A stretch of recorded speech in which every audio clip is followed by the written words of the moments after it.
Jack, what was your thoughts on the game against Ramsgate? Yeah, obviously a brilliant win at the end of it. I think it was a very scrappy game at the start, sort of stop-start game, but in the end it worked in our favour really. They couldn't get into the flow of their football, and then when we did get hold of it, we actually played better football than them. So I think we've surprised a few, but not ourselves, because we knew we had them performances in us, and the way things have been going recently, we can beat most teams in this league if we do things properly, attacking and defensive, which we've been working on weekly in training. It's helped to have them Tuesday and Thursday nights to actually train, because at the start of the season we had lots of cut matches and we had 3 replays, but only got ourselves to blame with the replays. But it's helped having the week of training, and then that all came together at the weekend against Ramsgate. Frankie Morgan's come in. Perhaps most people know him as a fullback, but he actually played him out wide left in place of Rodney, and obviously Jeff was suspended. Was that a tactical move? Yeah, I think it was looking at the defensive shape where we can, and if we're ever going to go as a 3 at the back, then you need Frankie on that left-hand side. We know he can get forward, and in previous games he's put some lovely balls in the box, so we know he'll track back. If he tucks it in the pitch, we know Matty Parsons can go past him, and he also puts a lovely ball in the box. So it was one mind on defensive and also good deliveries into the box, and it worked out. You could argue that was probably our best result of the season so far, but a major contribution could have been the way we pressed and defended as a team. Do you think that was a major contribution? Yeah, and again it comes down to team shape. If you're in the right shape to defend and press, then you can do it. Previously we're sort of inviting teams on a bit too much, maybe showing a bit too much respect. But we have to have our team shape, and then when there's the trigger to press, then we press together, and again it worked out. One guy who's perhaps gone under the radar in terms of the spotlight is Matty Parsons. He's had a run of games now. Do you think we're seeing the Matty Parsons that we see last year? Yeah, definitely. Sort of against us last year. We know he could do it at Glebe, getting forward, but he's had to come in and do a job at centre back a couple of times, and he's done fantastic there as well. Ideally we want him at left back. That's why we had to sort of cater for Frankie in there as well. But the first few games, he admitted himself he didn't have a long pre-season, so he wasn't up to match sharpness, but he's certainly there now and doing a job in them both positions where we need him. Dean Grant obviously said his goodbyes last week.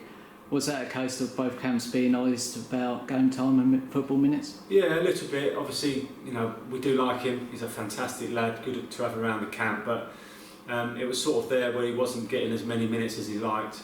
I knew he's got his young family and needed to be closer to home.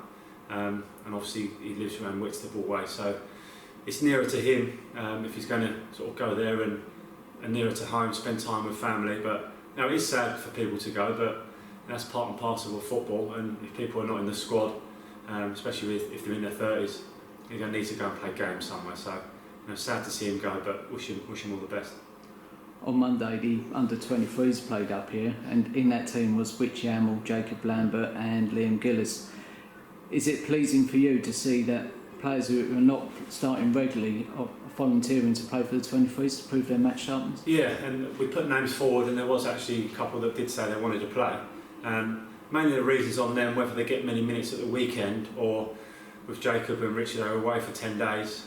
Jacob went away on a football tour, but admitted he didn't play much football, so he's a fantastic player with his great feet, but they all need to be up to match fitness. So the under-23s are a good standard in a SCEFL league, which they proved the other night, winning 5-0. Jacob was fantastic, scored a couple of goals, and that match sharpness is perfect. If they're going to be playing at the weekend, they need to be ready, whether that's starting or from the bench. A few questions from the fans now. First one is, with Dean Grant moving on, does that free up space for new signings? It does in a way, but as I say, I've left a couple of people out of the squad recently. So that's probably reasons why people look to go elsewhere. Things change very quickly though. Things change so quickly with other players. Touch wood, we don't get many injuries, but there's a couple of people carrying knocks, and people that have not been in the squad could even be back in the starting 11. But I'd say it's disappointing for people to go, and I say at the beginning we had 7 subs, so it was easy to have everyone playing. Now it's not so easy. The squad is reasonably big. So at the moment, there's no one in the pipeline at the moment. We'll have a look at it towards the end of the weekend. but it is difficult I'm finding that type of the job difficult, but it's part and parcel of it. Only the last 2 weeks I've had to leave people out. I'll have to sort of take that on the chin and try and do it in the right way. Is it going to be a policy to continue to involve players from the development team into the first team training to make that step up easier? Yeah, we try and do that. We had some good players last year that come training, and again this year. A couple of lads went on loan. But it does help in training if you're doing 11v11 or working on some team shape to have them lads in there. And with that close relationship with sort of Ross and Beardo, we speak to every week. They push people forward and let me know who the hierarchy is, people that deserve the place for their talent and their commitment to the club. If they're good enough, they'll be training with us. This next question we've been asked about 5 or 6 times. How's Ashley Soames and Dan Birch? How are they? They've obviously got a knock. I think Birch's was quite innocuous. Couldn't really work out what happened, but I looked it back on the video and he sort of clipped it, and I think his studs got caught in the 3G and twisted his knee. Saints' tackle was more of a blunt tackle, like 2 atoms coming together.